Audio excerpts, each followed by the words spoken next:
Hello everyone, Charles Walhingford back again with another cigar pairing, and today is a special dark pairing. Yes, I'm putting together two dark products, and sometimes when you do these combinations, you try to do opposites where opposites attract, and or they help each other because one doesn't like one is a little stronger in this area and one is strong in that area, and that works out good. But sometimes because of the certain strength of the cigar or the distilled aged spirit, you may have to have two strong things coming together because they wouldn't have it any other way. And that's what I'm doing today. Today we have for the cigar Foundation Tabernacle. Foundation Tabernacle has been really gaining a lot of ground and a lot of attention lately. And of course, I had to do a video. Actually, I've been waiting to do this video for quite a while, and I'll talk about that later. And then alongside of that is a really dark aged rum that I've done a review on previous. Check that out on the other videos. You can see that video. Just check out my page and you'll find it there. That is the Gosling aged rum or the old rum or the family reserve. It has quite a few names. The Gosling family reserve old rum. How about that? All right, guys, I'll get back to you once this combination is a little bit more mature.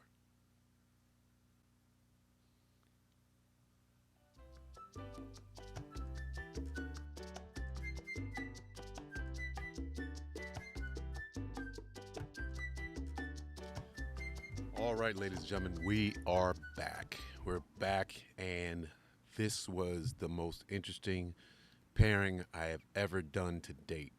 This took me on a ride I was not ready to take. I enjoyed it, but it was definitely a roller coaster. It was a roller coaster that I was not prepared for. I like roller coasters, but sometimes you're like, whoa. And that's what this combination was. So, let you know right now, this combination, this pairing, I gave a 97. A 97 meaning it went past being just a perfect pairing where things lined up well. It gave me something brand new I was not expecting, and literally at some points it was not enjoyable as I would want it to be, and then other points it really started to turn really nice and enjoyable.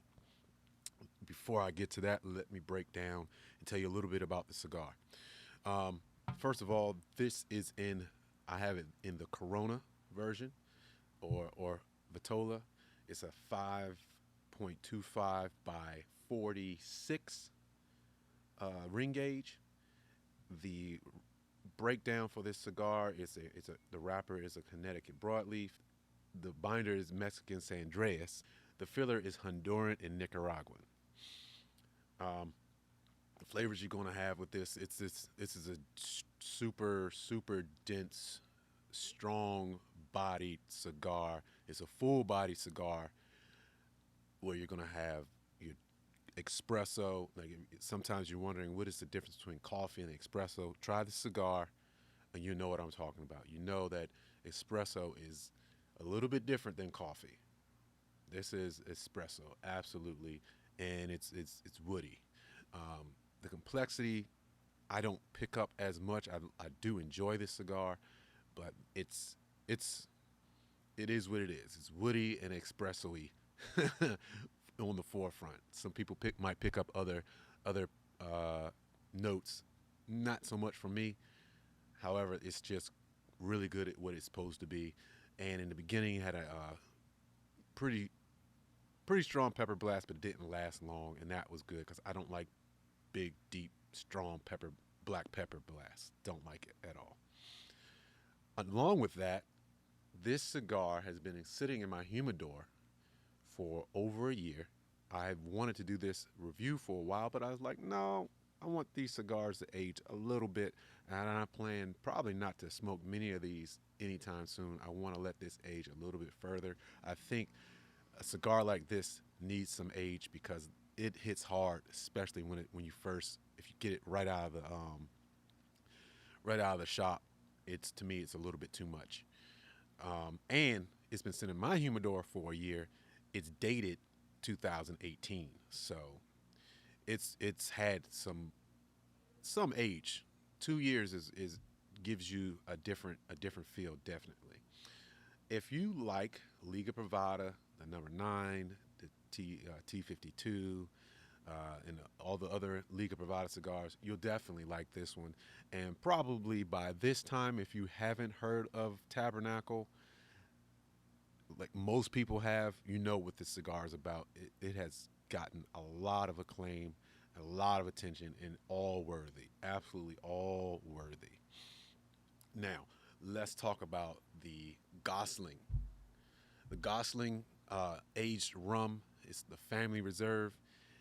It is a dark, really dark aged rum with heavy in the molasses in the forefront. You're also going to possibly take in notes of cinnamon, nutmeg, baking spices of like fall type baking spices in there, like that pumpkin spice that you're going to take in right there. Not pumpkin, but pumpkin spices that you'll have, and it's pretty good. I was kind of critical of it for how much it actually costs, for how complex it was. Um, it's not extremely complex. All those flavors are all at the same time. They don't come in different stages. But oh, okay, okay, it just comes all at once. Um, it's still very good. I wouldn't put anything on here that I don't like a lot. I like it a lot. It's just I don't. I've had other rums that cost a little bit less that were a little bit, tiny bit more enjoyable for that for a lower price. Now, let's talk about what took place, why it earned a 97. It earned a 97 because it brought out flavors, the two brought out flavors I was not expecting. Now, as far as the cigar, not as much. The woodiness came out more than anything else, but the change or the new flavors that came out because of this combination came from the rum more so, or that's what I tasted at the end, because order makes a difference, and especially in this. Sometimes I don't talk about it. Order makes a difference. What you do first, either you're going to puff or drink.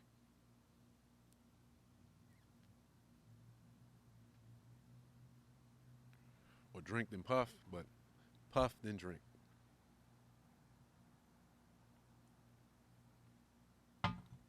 And you get something I wasn't expecting. First off, in the first portion of the cigar, and if you put it in thirds, the first third, the rum brought out a berry type, red berry flavor, like cranberry or strawberry, red berry. I was like, wow, that's different. As time went on, that dissipated. But then came Dr. Pepper. It tasted like I had rum and Dr. Pepper together. Now, for some of you, you'll find that awesome, exhilarating, fun. For me, I was like, whoa, whoa, what happened there? What just happened? I don't get it. I don't know if I like it. But as time went on, I'm like, you know what? I kind of like this. I kept going. I'm like, you know what? This is not so bad, because at first I was like, this is not what I like to enjoy in a cigar for the most part. Um, this is if a lot of times we listen to different music when we're having a cigar. It's relaxing music. It's calm music. It's music that has a slower, smoother tempo. This combination would be rock music, absolutely rock music, and it's to be expected, especially if with this cigar. I didn't mention it before, but this cigar, if you've seen my previous video, Cuban versus non-Cuban, this cigar cannot be judged on the same line of a Cuban cigar. Cuban cigars are completely, this is the anti Cuban cigar. This is completely different than a Cuban cigar. It is anti Cuban. If you want to put it in analogy or do some kind of comparison, a lot of people say, oh, you're pairing apples to oranges. Cuban cigars and this would be a Granny Smith, and Cuban cigars would be a Red Delicious apple. They're both, we're comparing apples to apples, but you use Granny Smith apples completely different, especially in cooking, when you use a Red Delicious. Red Delicious tastes better raw. Granny Smith do better when they're cooked. That's the kind of situation that's happening here. This is rock music, like I said, not smooth jazz. However, if I look at it and look at it through a what I'm looking for in combinations, I'm looking for something completely different, and it gave me something completely different when I put these two together. So that's why it got the 97 score. That's a very high score, almost absolutely perfect. Some of you may even give it a perfect score. This is a combination. Again, I wasn't ready for. I thought I was. I was right. I was correct in putting these two dark products together. However, I just wasn't ready for the roller coaster. All right, ladies and gentlemen, that's the video. That's the pairing. I hope that helped you out for your future purchases, maybe your future pairings of rums and cigars. And this old rum and this Tabernacle are different than all the rest. So don't think you can just put rum with a Tabernacle, or put the Gosling family reserve with any cigar. You cannot. Don't do it. If you like this video, hit the subscribe button, hit the like button. And if you liked it, you may as well share it, and make sure you leave a comment. I'm Charles Walhingford, and don't forget, support your YouTubers, the Gosling Family Reserve, and the Foundation Tabernacle on how I would spend my money.